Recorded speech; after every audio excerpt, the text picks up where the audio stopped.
लीजिए सुनिए मुंशी प्रेमचंद की लिखी कहानी प्रेम सूत्र, मेरी यानी समीर गोस्वामी की आवाज में।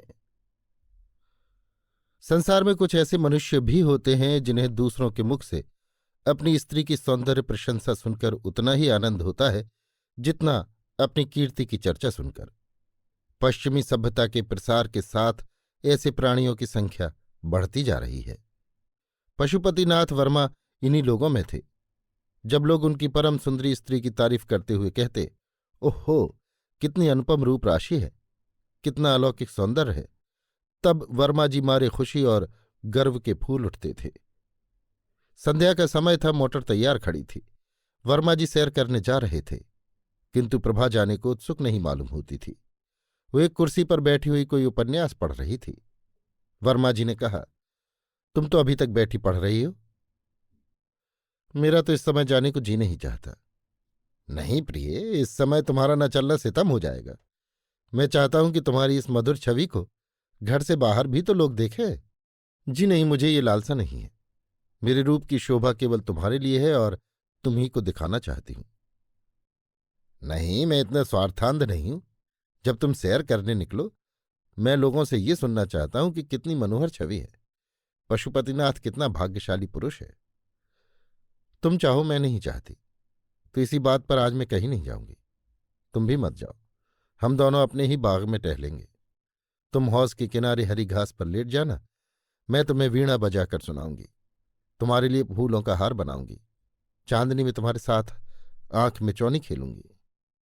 नहीं नहीं प्रभा, आज हमें अवश्य चलना पड़ेगा। तुम कृष्णा से आज मिलने का वादा कराई हो। वो बैठी हमारा रास्ता देख रही होगी। हमारे ना जाने से उसे कितना दुख होगा। हाय वही कृष्णा, बार बार वही कृष्णा। पति के मुख से नित्य ये नाम चिंगारी की भांति उड़कर प्रभा को जलाकर भस्म कर देता था। प्रभा को अब मालूम हुआ कि आज ये बाहर जाने के लिए क्यों इतने उत्सुक हैं। इसीलिए आज इन्होंने मुझसे केशों को संवारने के लिए इतना आग्रह किया था। वो सारी तैयारी उसी कुल्टा कृष्णा से मिलने के लिए थी। उसने दृढ़ स्वर में कहा, तुम्हें जाना हो जाओ, मैं न जाऊंगी। वर्मा जी ने कहा, अच्छी बात है, मैं ही चला जाऊंगा। पशुपति के जाने के बाद प्रभा को ऐसा जान पड़ा कि वो वाटिका उसे काटने दौड़ रही है। ईर्ष्या की ज्वाला से उसका कोमल हृदय भस्म होने लगा। वे वहां कृष्णा के साथ बैठे विहार कर रहे होंगे, उसी नागिन के से केश वाली कृष्णा के साथ, जिसकी आंखों में घातक विष भरा हुआ है। मर्दों की बुद्धि क्यों इतनी स्थूल होती है? इन्हें कृष्णा की चटक मटक ने क्यों इतना मोहित कर लिया है? उसके मुख से मेरे पैर का तलवा कहीं सुंदर है। हाँ, मैं एक बच्चे की मां हूं और वो नवयौवना है। जरा देखना चाहिए उनमें क्या बातें हो रही हैं। ये सोचकर वो अपनी सास के पास आकर बोली, अम्मा इस समय अकेले जी घबराता है, चलिए कहीं घूम आवे। सास बहू पर प्राण देती थी, चलने पर राजी हो गई। गाड़ी तैयार करा के दोनों घूमने चलीं। प्रभा का श्रृंगार देखकर भ्रम हो सकता था कि वो बहुत प्रसन्न है, किंतु उसके अंतस्थल में एक भीषण ज्वाला दहक रही थी। उसे छिपाने के लिए वो मीठे स्वर में एक गीत गाती चली जा रही थी। गाड़ी एक सुरम्य उपवन में उड़ी जा रही थी। सड़क के दोनों ओर विशाल वृक्षों की सुखद छाया पड़ रही थी। गाड़ी के कीमती घोड़े गर्व से पूंछ और सिर उठाए टप टप करते जा रहे थे। आहा, वो सामने कृष्णा का बंगला आ गया, जिसके चारों ओर गुलाब की बेल लगी हुई थी। उसके फूल इस समय निर्दय कांटों की भांति प्रभा के हृदय में चुभने लगे। उसने उड़ती हुई निगाह से बंगले की ओर ताका। पशुपति का पता न था। हाँ, कृष्णा और उसकी बहन माया बगीचे में विचर रही थीं। गाड़ी बंगले के सामने निकल ही चुकी थी कि दोनों बहनों ने प्रभा को पुकारा और एक क्षण में दोनों बालिकाएं हिरनियों की भांति उछलती कूदती फाटक की ओर दौड़ी। गाड़ी रुक गई। कृष्णा ने हंसकर सास से कहा, अम्मा जी, आज आप प्रभा को एक आध घंटे के लिए हमारे पास छोड़ जाइए। आप उधर से लौटे तब इन्हें लेती जाइएगा। ये कहकर दोनों ने प्रभा को गाड़ी से बाहर खींच लिया। सास कैसे इनकार करती।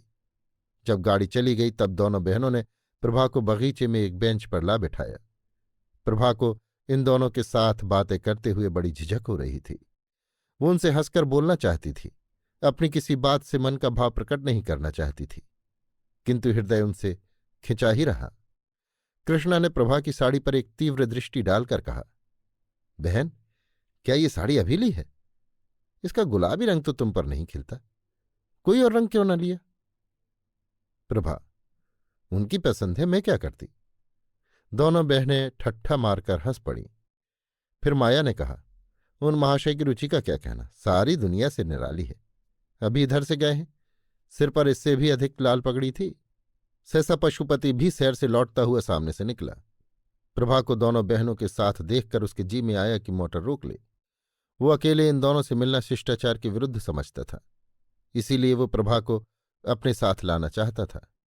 जाते समय वो बहुत साहस करने पर भी मोटर से न उतर सका था।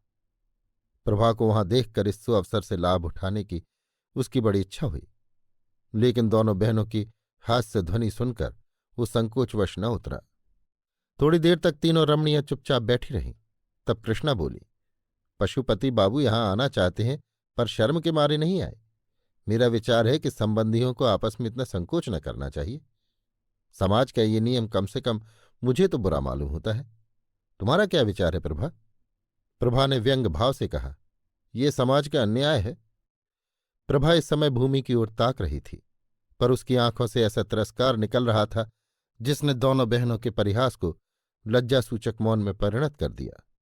उसकी आंखों से एक चिंगारी सी निकली, जिसने दोनों युवतियों के आमोद प्रमोद और उस कुवृत्ति को जला डाला जो प्रभा के पति परायण हृदय को बाणों से बेध रही थी, उस हृदय को जिसमें अपने पति के सिवा और किसी को जगह न थी। माया ने जब देखा कि प्रभा इस वक्त क्रोध से भरी बैठी है, तब बेंच से उठ खड़ी हुई और बोली, आओ बहन, जरा टहलें। यहां बैठे रहने से तो टहलना ही अच्छा है। प्रभा ज्यों की त्यों बैठी रही, पर वे दोनों बहनें बाग में टहलने लगी। उस वक्त प्रभा का ध्यान उन दोनों के वस्त्राभूषण की ओर गया। माया बंगाल की गुलाबी रेशम की एक महीन साड़ी पहने हुए थी, जिसमें न जाने कितनी चुन्नटें पड़ी हुई थीं। उसके हाथ में एक रेशमी छतरी थी, जिसे उसने सूर्य की अंतिम किरणों से बचने के लिए खोल लिया था। कृष्णा के वस्त्र भी वैसे ही थे। हाँ, उसकी साड़ी पीले रंग की थी और उसके घुंघर वाले बाल साड़ी के नीचे से निकलकर माथे और गालों पर लहरा रहे थे। प्रभा ने एक ही निगाह से ताड़ लिया कि इन दोनों युवतियों में किसी को उसके पति से प्रेम नहीं है। केवल आमोद लिप्सा के वशीभूत होकर ये स्वयं बदनाम होंगी और उसके सरल हृदय पति को भी बदनाम कर देंगी। उसने ठान लिया कि मैं अपने भ्रमर को इन विषाक्त पुष्पों से बचाऊंगी, और चाहे जो कुछ हो उसे इनके ऊपर मंडराने न दूंगी, क्योंकि यहां केवल रूप और बास है, रस का नाम नहीं। प्रभा अपने घर लौटते ही उस कमरे में गई जहां उसकी लड़की शांति अपनी दाई की गोद में खेल रही थी। अपनी नन्ही जीती जागती गुड़िया की सूरत देखते ही प्रभा की आंखें सजल हो गईं। उसने मातृ स्नेह से विभोर होकर बालिका को गोद में उठा लिया, मानो किसी भयंकर पशु से उसकी रक्षा कर रही है। उस दुस्सह वेदना की दशा में उसके मुंह से ये शब्द निकल गए, बच्ची, तेरे बाप को लोग तुझसे छीनना चाहते हैं। हाय, तू क्या अनाथ हो जाएगी? नहीं नहीं, अगर मेरा बस चलेगा तो मैं निर्बल हाथों से उन्हें बचाऊंगी। आज से प्रभा विषादमय भावनाओं में मग्न रहने लगी।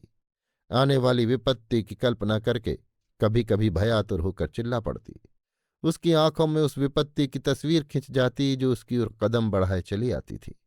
पर उस बालिका की तोतली बातें और उसकी आंखों की निशंक ज्योति प्रभा के विकल हृदय को शांत कर देती। वो लड़की को गोद में उठा लेती और वो मधुर हास्य छवि जो बालिका के पतले पतले गुलाबी ओठों पर खेलती होती प्रभा की सारी शंकाओं और बाधाओं को छिन्न भिन्न कर देती। उन विश्वासमय नेत्रों में आशा का प्रकाश उसे आश्वस्त कर देता। हा, अभागिनी प्रभा, तू क्या जानती है क्या होने वाला है। ग्रीष्मकाल की चांदनी रात थी। सप्तमी का चांद प्रकृति पर अपना मंद शीतल प्रकाश डाल रहा था। पशुपति मौलसरी की एक डाली हाथ से पकड़े और तने से चिपटा हुआ माया के कमरे की ओर टकटकी लगाए ताक रहा था। कमरे का द्वार खुला हुआ था और शांत निशा में रेशमी साड़ियों की सरसराहट के साथ दो रमणियों की मधुर हास्य ध्वनि मिलकर पशुपति के कानों तक पहुंचते पहुंचते आकाश में विलीन हो जाती थी। एकाएक दोनों बहनें कमरे से निकलीं और उसी ओर चलीं जहां पशुपति खड़ा था। जब दोनों उस वृक्ष के पास पहुंची तब पशुपति की परछाई देखकर कृष्णा चौंक पड़ी और बोली, है बहन, ये क्या है? पशुपति वृक्ष के नीचे से आकर सामने खड़ा हो गया। कृष्णा उसे पहचान गई और कठोर स्वर में बोली, आप यहां क्या करते हैं? बतलाइए, यहां आपका क्या काम है? बोलिए जल्दी। पशुपति की सिट्टी पिट्टी गुम हो गई। इस अवसर के लिए उसने जो प्रेम वाक्य रटे थे वे सब विस्मृत हो गए। सशंक होकर बोला, कुछ नहीं प्रिय। आज संध्या समय जब मैं आपके मकान के सामने से आ रहा था तब मैंने आपको अपनी बहन से कहते सुना कि आज रात को आप इस वृक्ष के नीचे बैठकर चांदनी का आनंद उठाएंगे। मैं भी आपसे कुछ कहने के लिए, आपके चरणों पर अपना समर्पित करने के लिए। ये सुनते ही कृष्णा की आंखों से चंचल ज्वाला सी निकली और उसके ओठों पर व्यंग्यपूर्ण हास्य की झलक दिखाई दी। बोली, महाशय, आप तो आज एक विचित्र अभिनय करने लगे। कृपा करके पैरों पर से तो उठिए और जो कुछ कहना चाहते हो जल्द कह डालिए, और जितने आंसू गिराने हो 1 सेकंड में गिरा दीजिए। मैं रुक रुक कर और घिघिया घिघिया कर बातें करने वालों को पसंद नहीं करती। हाँ, और जरा बातें और रोना साथ साथ ना हो। कहिए, क्या कहना चाहते हैं? आप ना कहेंगे? लीजिए, समय बीत गया, मैं जाती हूं। कृष्णा वहां से चल दी। माया भी उसके साथ ही चली गई। पशुपति एक क्षण तक वहां खड़ा रहा, फिर वो भी उनके पीछे पीछे चला। मानो वो सुई है जो चुंबक के आकर्षण से आप ही आप खिंचा चला जाता है। सहसा कृष्णा रुक गई और बोली, सुनिए पशुपति बाबू, आज संध्या समय प्रभा की बातों से मालूम हो गया कि उन्हें आपका और मेरा मिलना जुलना बिल्कुल नहीं भाता। पशुपति, प्रभा की तो आप चर्चा ही छोड़ दीजिए। कृष्णा, क्यों छोड़ दूं? क्या वो आपकी स्त्री नहीं है? आप इस समय उसे घर में अकेली छोड़कर मुझसे क्या कहने आए हैं? यही कि उसकी चर्चा न करूं? पशुपति, जी नहीं, ये कहने के लिए कि अब ये विरहाग्नि नहीं सही जाती। कृष्णा ने ठट्ठा मारकर कहा, आप तो इस कलह में बहुत निपुण जान पड़ते हैं। प्रेम, समर्पण, विरहाग्नि, ये शब्द आपने कहाँ से सीखे? पशुपति, कृष्णा, मुझे तुमसे इतना प्रेम है कि मैं पागल हो गया हूं। कृष्णा, तुम्हें प्रभा से क्यों प्रेम नहीं है? पशुपति, मैं तो तुम्हारा उपासक हूं। कृष्णा, लेकिन ये क्यों भूल जाते हो कि तुम प्रभा के स्वामी हो? पशुपति, तुम्हारा तो दास हूं। कृष्णा, मैं ऐसी बातें नहीं सुनना चाहती। पशुपति, तुम्हें मेरी एक एक बात सुननी पड़ेगी। तुम जो चाहो वो करने को मैं तैयार हूं। कृष्णा, अगर ये बातें कहीं वो सुन ले तो? पशुपति, सुन ले तो सुन ले, मैं हर बात के लिए तैयार हूं। मैं फिर कहता हूं कि अगर तुम्हारी मुझ पर कृपा दृष्टि न हुई तो मैं मर जाऊंगा। कृष्णा, तुम्हें ये बातें करते समय अपनी पत्नी का ध्यान नहीं आता? पशुपति, मैं उसका पति नहीं होना चाहता। मैं तो तुम्हारा दास होने के लिए बनाया गया हूं। वो सुगंध जो इस समय तुम्हारी गुलाबी साड़ी से निकल रही है मेरी जान है। तुम्हारी हंसी, तुम्हारी छवि, तुम्हारा एक एक अंग मेरा प्राण है। मैं केवल तुम्हारे लिए पैदा हुआ हूं। कृष्णा, भाई, अब तो सुनते सुनते कान भर गए। ये व्याख्यान और ये गद्य काव्य सुनने के लिए मेरे पास समय नहीं है। आ माया, मुझे तो सर्दी लग रही है, चलकर अंदर बैठे। ये निष्ठुर शब्द सुनकर पशुपति की आंखों के सामने अंधेरा छा गया, मगर अब भी उसका मन यही चाहता था कि कृष्णा के पैरों पर गिर पड़े और इससे भी करुण शब्दों में अपनी प्रेम कथा सुनाए। किंतु दोनों बहनें इतनी देर में अपने कमरे में पहुंच चुकी थीं और द्वार बंद कर लिया था। पशुपति के लिए निराश घर लौट आने के सिवा कोई चारा न रह गया। कृष्णा अपने कमरे में जाकर थकी हुई सी एक कुर्सी पर बैठ गई और सोचने लगी, कहीं प्रभा सुन ले तो बात का बतंगड़ हो जाए। सारे शहर में इसकी चर्चा होने लगे और हमें कहीं मुंह दिखाने को जगह न रहे, और ये सब एक जरा सी दिल्लगी के कारण। पर पशुपति का प्रेम सच्चा है, इसमें संदेह नहीं। वो जो कुछ कहता है अंतःकरण से कहता है। अगर मैं इस वक्त जरा सा संकेत कर दूं तो वह प्रभा को भी छोड़ देगा। अपने आपे में नहीं है, जो कुछ कहूं वो करने को तैयार है। लेकिन नहीं, प्रभा, डरो मत, मैं तुम्हारा सर्वनाश न करूंगी। तुम मुझसे बहुत नीचे हो। ये मेरे अनुपम सौंदर्य के लिए गौरव की बात नहीं कि तुम जैसी रूप विहीना से बाजी मार ले जाऊं। अभागे पशुपति, तुम्हारे भाग्य में जो कुछ लिखा था वो हो चुका। तुम्हारे ऊपर मुझे दया आती है, पर क्या किया जाए। एक खत पहले हाथ पड़ चुका था। ये दूसरा पत्र था जो प्रभा को पतिदेव के कोट की जेब में मिला। कैसा पत्र था! आह, इसे पढ़ते ही प्रभा की देह में एक ज्वाला सी उठने लगी। तो यों कहिए कि ये अब कृष्णा के हो चुके। अब इसमें कोई संदेह नहीं रहा। अब मेरे जीने को धिक्कार है। जब जीवन में कोई सुख ही नहीं रहा तो क्यों न इस बोझ को उतार कर फेंक दूं। वही पशुपति जिसे कविता से लेश मात्र भी रुचि न थी, अब कवि हो गया था और कृष्णा को छंदों में पत्र लिखता था। प्रभा ने अपने स्वामी को उधर से हटाने के लिए वो सब कुछ किया जो उससे हो सकता था, पर प्रेम का प्रवाह उसके रोके न रुका और आज उस प्रवाह में उसके जीवन की नौका निराधार बही चली जा रही है। इसमें संदेह नहीं कि प्रभा को अपने पति से सच्चा प्रेम था, लेकिन आत्मसमर्पण की तुष्टि आत्मसमर्पण से ही होती है। वो उपेक्षा और निष्ठुरता को सहन नहीं कर सकती। प्रभा के मन में विद्रोह का भाव जागृत होने लगा। उसका आत्माभिमान जाता रहा। उसके मन में न जाने कितने भीषण संकल्प होते, किंतु अपनी असमर्थता और दीनता पर आप रोने लगती। आह, उसका सर्वस्व उससे छीन लिया गया और अब संसार में उसका कोई मित्र नहीं, कोई साथी नहीं। पशुपति आजकल नित्य बनाव सवार में मग्न रहता, नित्य नए सूट बदलता। उसे आईने के सामने अपने बालों को संवारते देखकर प्रभा की आंखों से आंसू बहने लगते। ये सारी तैयारी उसी दुष्टा के लिए हो रही है। ये चिंता जहरीले सांप की भांति उसे डस लेती थी। वो अब अपने पति की प्रत्येक बात, प्रत्येक गति को सूक्ष्म दृष्टि से देखती। कितनी ही बातें जिन पर पहले ध्यान भी न देती थी, अब उसे रहस्य से भरी हुई जान पड़ती। वो रात को न सोती, कभी पशुपति की जेब टटोलती, कभी उसकी मेज पर रखे हुए पत्रों को पढ़ती। इसी टोह में वो रात दिन पड़ी रहती। वो सोचने लगी, मैं क्या प्रेम वंचित बनी बैठी रहूं? क्या मैं प्राणेश्वरी नहीं बन सकती? जीवन अमर नहीं है और यौवन भी थोड़े ही दिनों का मेहमान होता है। क्या इसे परित्यक्ता बनकर ही काटना होगा?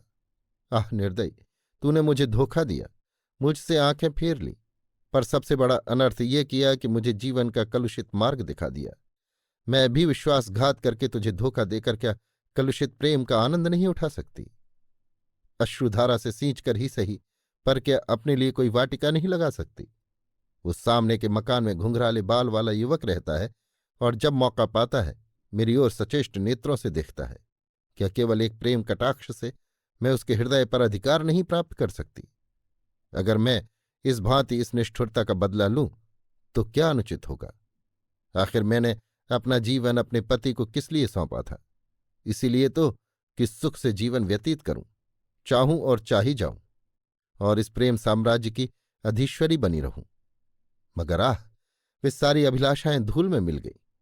अब मेरे लिए क्या रह गया है? आज यदि मैं मर जाऊं तो कौन रोएगा? नहीं, घी के चिराग जलाए जाएंगे।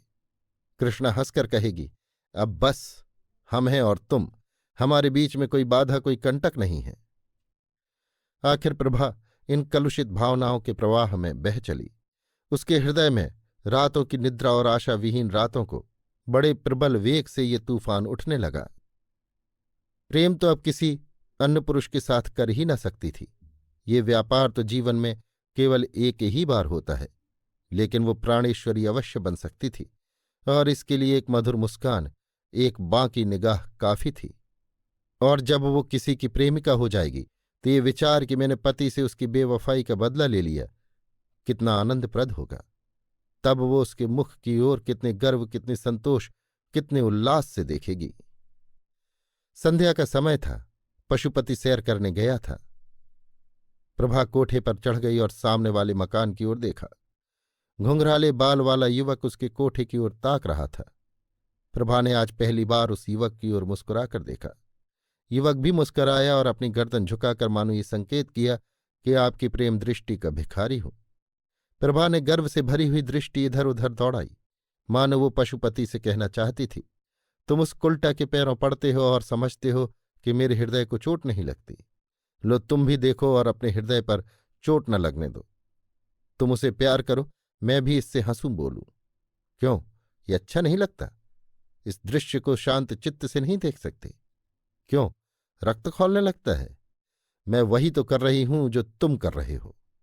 आह, यदि पशुपति को ज्ञात हो जाता कि मेरी निष्ठुरता ने इस सती के हृदय की कितनी काया पलट कर दी है, तो क्या उसे अपने कृत्य पर पश्चाताप न होता? क्या वो अपने किए पर लज्जित न होता? प्रभा ने उस युवक से इशारे में कहा, आज हम और तुम पूर्व वाले मैदान में मिलेंगे, और कोठे के नीचे उतर आई। प्रभा के हृदय में इस समय वही उत्सुकता थी जिसमें प्रतिकार का आनंद मिश्रित था। वो अपने कमरे में जाकर अपने चुने हुए आभूषण पहनने लगी। एक क्षण में वो एक फालसाई रंग की रेशमी साड़ी पहने कमरे से निकली और बाहर जाना ही चाहती थी कि शांता ने पुकारा, अम्मा जी, आप कहाँ जा रही हैं? मैं भी आपके साथ चलूंगी। प्रभा ने झट बालिका को गोद में उठा लिया और उसे छाती से लगाते ही उसके विचारों ने पलटा खाया। उन बाल नेत्रों में उसके प्रति कितना असीम विश्वास, कितना सरल स्नेह, कितना पवित्र प्रेम झलक रहा था। उसे उस समय माता का कर्तव्य याद आया। क्या उसकी प्रेम आकांक्षा उसके वात्सल्य भाव को कुचल देगी? क्या वो प्रतिकार की प्रबल इच्छा पर अपने मात्र कर्तव्य को बलिदान कर देगी? क्या वो अपने क्षणिक सुख के लिए उस बालिका का भविष्य, उसका जीवन धूल में मिला देगी? प्रभा की आंखों से आंसू की 2 बूंदें गिर पड़ीं। उसने कहा, नहीं, कदापि नहीं। मैं अपनी प्यारी बच्ची के लिए सब कुछ सह सकती हूं। 1 महीना गुजर गया। प्रभा अपनी चिंताओं को भूल जाने की चेष्टा करती रहती थी, पर पशुपति नित्य किसी न किसी बहाने से कृष्णा की चर्चा किया करता। कभी कभी हंसकर कहता, प्रभा, अगर तुम्हारी अनुमति हो तो मैं कृष्णा से विवाह कर लूं। प्रभा इसके जवाब में रोने के सिवा और क्या कर सकती थी। आखिर एक दिन पशुपति ने उससे विनयपूर्ण शब्दों में कहा, क्या कहूं प्रभा, उस रमणी की छवि मेरी आंखों से नहीं उतरती। उसने मुझे कहीं का नहीं रखा। ये कहकर उसने कई बार अपना माथा ठोंका। प्रभा का हृदय करुणा से द्रवित हो गया। उसकी दशा उस रोगी की सी थी जो ये जानता हो कि मौत उसके सिर पर खेल रही है, फिर भी उसकी जीवन लालसा दिन दिन बढ़ती जाती हो। प्रभा इन सारी बातों पर भी अपने पति से प्रेम करती थी और स्त्री सुलभ स्वभाव के अनुसार कोई बहाना खोजती थी कि उसके अपराधों को भूल जाए और उसे क्षमा कर दे। एक दिन पशुपति बड़ी रात गए घर आया और रात भर नींद में कृष्णा कृष्णा कहकर बर्राता रहा। प्रभा ने अपने प्रियतम का ये आर्तनाद सुना और सारी रात चुपके चुपके रोया की, बस रोया की। प्रातःकाल वो पशुपति के लिए दूध का प्याला लिए खड़ी थी कि वो उसके पैरों पर गिर पड़ा और बोला, प्रभा, मेरी तुमसे एक विनय है, तुम मेरी रक्षा कर सकती हो। नहीं, मैं मर जाऊंगा। मैं जानता हूं कि ये सुनकर तुम्हें बहुत कष्ट होगा, लेकिन मुझ पर दया करो। मैं तुम्हारी इस कृपा को कभी न भूलूंगा। मुझ पर दया करो। प्रभा कांपने लगी। पशुपति क्या कहना चाहता है ये उसका दिल साफ बता रहा था। फिर भी वो भयभीत होकर पीछे हट गई और दूध का प्याला मेज पर रखकर अपने पीले मुख को कांपते हुए हाथों से छिपा लिया। पशुपति ने फिर भी सब कुछ कह ही डाला। लाल सागनी अब अंदर न रह सकती थी। उसकी ज्वाला बाहर निकल ही पड़ी। तात्पर्य ये था कि पशुपति ने कृष्णा के साथ विवाह करना निश्चय कर लिया था। वो उसे दूसरे घर में रखेगा और प्रभा के यहां 2 रात और 1 रात उसके यहां रहेगा। ये बातें सुनकर प्रभा रोई नहीं, वरन स्तंभित होकर खड़ी रह गई। उसे ऐसा मालूम हुआ कि उसके गले में कोई चीज अटकी हुई है और वो सांस नहीं ले सकती। पशुपति ने फिर कहा, प्रभा, तुम नहीं जानती कि जितना प्रेम तुमसे मुझे आज है उतना पहले कभी नहीं था। मैं तुमसे अलग नहीं हो सकता। मैं जीवन पर्यंत तुम्हें इसी भांति प्यार करता रहूंगा। पर कृष्णा मुझे मार डालेगी। केवल तुम ही मेरी रक्षा कर सकती हो। मुझे उसके हाथ मत छोड़ो प्रिय। अभाग्नि प्रभा, तुझसे पूछताछ कर तेरी गर्दन पर छुरी चलाई जा रही है। तू गर्दन झुका देगी या आत्मगौरव से सिर उठाकर कहेगी, मैं ये नीच प्रस्ताव नहीं सुन सकती। प्रभा ने इन 2 बातों में एक भी न की। वो अचेत होकर भूमि पर गिर पड़ी। जब होश आया, कहने लगी, बहुत अच्छा, जैसी तुम्हारी इच्छा, लेकिन मुझे छोड़ दो। मैं अपनी मां के घर जाऊंगी। मेरी शांता मुझे दे दो। ये कहकर वो रोती हुई वहां से शांता को लेने चली गई और उसे गोद में लेकर कमरे से बाहर निकली। पशुपति लज्जा और ग्लानि से सिर झुकाए उसके पीछे पीछे आता रहा और कहता रहा, जैसी तुम्हारी इच्छा हो प्रभा, वो करो, और मैं क्या कहूं। किंतु मेरी प्यारी प्रभा, वादा करो कि तुम मुझे क्षमा कर दोगी। किंतु प्रभा ने उसको कुछ जवाब न दिया और बराबर द्वार की ओर चलती रही। तब पशुपति ने आगे बढ़कर उसे पकड़ लिया और उसके मुरझाए हुए अश्रुसिंचित कपोलों को चूम चूम कर कहने लगा, प्रिय, मुझे भूल न जाना। तुम्हारी याद मेरे हृदय में सदैव बनी रहेगी। अपनी अंगूठी मुझे देती जाओ। मैं उसे तुम्हारी निशानी समझकर रखूंगा और उसे हृदय से लगाकर इस दाह को शीतल करूंगा। ईश्वर के लिए प्रभा, मुझे छोड़ना मत। मुझसे नाराज न होना। 1 सप्ताह के लिए अपनी माता के पास जाकर रहो, फिर मैं तुम्हें जाकर लाऊंगा। प्रभा ने पशुपति के करपाश से अपने को छुड़ा लिया और अपनी लड़की का हाथ पकड़े हुए गाड़ी की ओर चली। उसने पशुपति को ना कोई उत्तर दिया और ना ये सुना कि वो क्या कह रहा है। अम्मा, आप क्यों हंस रही हैं? कुछ तो नहीं बेटी? वो पीले पीले पुराने कागज तुम्हारे हाथ में क्या है? ये उस ऋण के पुर्जे हैं जो वापस नहीं मिला। ये तो पुराने खत मालूम होते हैं। नहीं बेटी, बात ये थी कि प्रभा अपनी 14 वर्ष की युवती पुत्री के सामने सत्य का पर्दा नहीं खोलना चाहती थी। हाँ, वे कागज वास्तव में एक ऐसे कर्ज के पुर्जे थे जो वापस नहीं मिला। ये वही पुराने पत्र थे जो आज एक किताब में रखे हुए मिले थे और ऐसे फूल की पंखुड़ियों की भांति दिखाई देते थे जिनका रंग और गंध किताब में रखे रखे उड़ गई हो। तथापि वे सुख के दिनों की याद दिला रहे थे और इस कारण प्रभा की दृष्टि में वे बहुमूल्य थे। शांता समझ गई कि अम्मा कोई ऐसा काम कर रही हैं जिसकी खबर मुझे नहीं करना चाहती, और इस बात से प्रसन्न होकर कि मेरी दुखी माता आज अपना शोक भूल गई है, और जितनी देर वो इस आनंद में मग्न रहे उतना ही अच्छा, एक बहाने से बाहर चली गई। प्रभा जब कमरे में अकेले रह गई तब उसने उन पत्रों को फिर पढ़ना शुरू किया। आह, इन 14 वर्षों में क्या कुछ नहीं हो गया। इस समय उस विरहिणी के हृदय में कितनी ही पूर्व स्मृतियां जागृत हो गईं, जिन्होंने हर्ष और शोक के स्रोत एक साथ ही खोल दिए। प्रभा के चले आने के बाद पशुपति ने बहुत चाहा कि कृष्णा से उसका विवाह हो जाए, पर वो राजी न हुई। इसी नैराश और क्रोध की दशा में पशुपति एक कंपनी का एजेंट होकर यूरोप चला गया। तब फिर उसे प्रभा की याद आई। कुछ दिनों तक उसके पास से क्षमा प्रार्थनापूर्ण पत्र आते रहे, जिनमें वो बहुत जल्द घर आकर प्रभा से मिलने के वादे करता रहा और प्रेम के इस नए प्रवाह में पुरानी कटुताओं को जलमग्न कर देने के आशामय स्वप्न देखता रहा। पतिपरायणा प्रभा के संतप्त हृदय में फिर आशा की हरियाली लहराने लगी। मुरझाई हुई आशा लताएं फिर पल्लवित होने लगीं। किंतु ये भी भाग्य की एक क्रीड़ा ही थी। थोड़े ही दिनों में रसिक पशुपति एक नए प्रेम जाल में फंस गया और तब से उसके पत्र आने बंद हो गए। इस वक्त प्रभा के हाथ में वही पत्र थे जो उसके पति ने यूरोप से उस समय भेजे थे जब नैराश्य का घाव हरा था। कितनी चिकनी चुपड़ी बातें थीं, कैसे कैसे दिल खुश करने वाले वादे थे। इसके बाद ही मालूम हुआ कि पशुपति ने एक अंग्रेज लड़की से विवाह कर लिया है। प्रभा पर वज्र सा गिर पड़ा। उसके हृदय के टुकड़े टुकड़े हो गए। सारी आशाओं पर पानी फिर गया। उसका निर्बल शरीर इस आघात को सहन न कर सका। उसे ज्वर आने लगा और किसी को उसके जीवन की आशा न रही। वो स्वयं मृत्यु की अभिलाषणी थी और मालूम भी होता था कि मौत किसी सर्प की भांति उसकी देह से लिपट गई है, लेकिन बुलाने से मौत भी नहीं आती। ज्वर शांत हो गया और प्रभा फिर वही आशाविहीन जीवन व्यतीत करने लगी।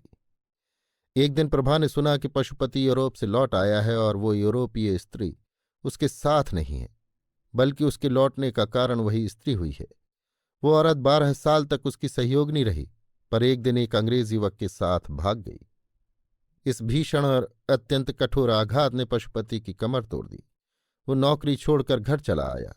अब उसकी सूरत इतनी बदल गई थी कि उसके मित्र लोग उससे बाजार में मिलते तो उसे पहचान न सकते थे। मालूम होता था कोई बूढ़ा कमर झुकाए चला जाता है। उसके बाल तक सफेद हो गए। घर आकर पशुपति ने एक दिन शांता को बुला भेजा। इस तरह शांता उसके घर आने जाने लगी। वो अपने पिता की दशा देखकर मन ही मन कुढ़ती थी। इसी बीच में शांता के विवाह के संदेश आने लगे, लेकिन प्रभा को अपने वैवाहिक जीवन में जो अनुभव हुआ था वो उसे इन संदेशों को लौटाने पर मजबूर करता था। वो सोचती कहीं इस लड़की की भी वो गति न हो जो मेरी हुई। उसे ऐसा मालूम होता था कि यदि शांता का विवाह हो गया तो इस अंतिम अवस्था में भी मुझे चैन न मिलेगा और मरने के बाद भी मैं पुत्री का शोक लेकर जाऊंगी। लेकिन अंत में एक ऐसे अच्छे घराने से संदेश आया कि प्रभा उसे ना ही न कर सकी। घर बहुत ही संपन्न था, वो भी बहुत ही सुयोग्य। प्रभा को स्वीकार ही करना पड़ा, लेकिन पिता की अनुमति भी आवश्यक थी। प्रभा ने इस विषय में पशुपति को एक पत्र लिखा और शांता के ही हाथ भेज दिया। जब शांता पत्र लेकर चली गई तब प्रभा भोजन बनाने चली गई। भांति भांति की अमंगल कल्पनाएं उसके मन में आने लगीं और चूल्हे से निकलते हुए धुएं में उसे एक चित्र सा दिखाई दिया कि शांता के पतले पतले ओंठ सूखे हुए हैं और वो कांप रही है, और जिस तरह प्रभा पतिगृह से आकर माता की गोद में गिर गई थी उसी तरह शांता भी आकर माता की गोद में गिर पड़ी है। पशुपति ने प्रभा का पत्र पढ़ा तो उसे चुप सी लग गई। उसने अपना सिगरेट जलाया और जोर जोर से खींचने लगा। फिर वो उठ खड़ा हुआ और कमरे में टहलने लगा। कभी मूंछों को दांतों से काटता, कभी खिचड़ी दाढ़ी को नीचे की ओर खींचता। सहसा वो शांता के पास आकर खड़ा हो गया और कांपते हुए स्वर में बोला, बेटी, जिस घर को तेरी मां स्वीकार करती है उसे मैं कैसे नहीं कर सकता हूं। उन्होंने बहुत सोच समझकर हामी भरी होगी। ईश्वर करे तुम सदा सौभाग्यवती रहो। मुझे दुख है तो इतना ही कि जब तू अपने घर चली जाएगी तब तेरी माता अकेली रह जाएगी। कोई उसके आंसू पोंछने वाला न रहेगा। कोई ऐसा उपाय सोच कि तेरे माता का क्लेश दूर हो और मैं भी इस तरह मारा मारा न फिरूं। ऐसा उपाय तू ही निकाल सकती है। संभव है लज्जा और संकोच के कारण मैं अपने हृदय की बात तुझसे कभी न कह सकता, लेकिन अब तू जा रही है और मुझे संकोच का त्याग करने के सिवा और कोई उपाय नहीं। तेरी मां तुझे प्यार करती है और तेरा अनुरोध कभी न टालेगी। मेरी दशा जो तू अपनी आंखों से देख रही है यही उससे कह देना। जा, तेरा सौभाग्य अमर हो। शांता रोती हुई पिता की छाती से लिपट गई और वो समय से पहले बूढ़ा हो जाने वाला मनुष्य अपनी दुर्वासनाओं का दंड भोगने के बाद पश्चाताप और ग्लानि के आंसू बहा बहाकर शांता की केश राशि को भिगोने लगा। पतिपरायणा प्रभा क्या शांता का अनुरोध टाल सकती थी? इस प्रेम सूत्र ने दोनों भग्न हृदयों को सदैव के लिए मिला दिया। अभी आप सुन रहे थे मुंशी प्रेमचंद की लिखी कहानी प्रेम सूत्र, मेरी यानी समीर गोस्वामी की आवाज में।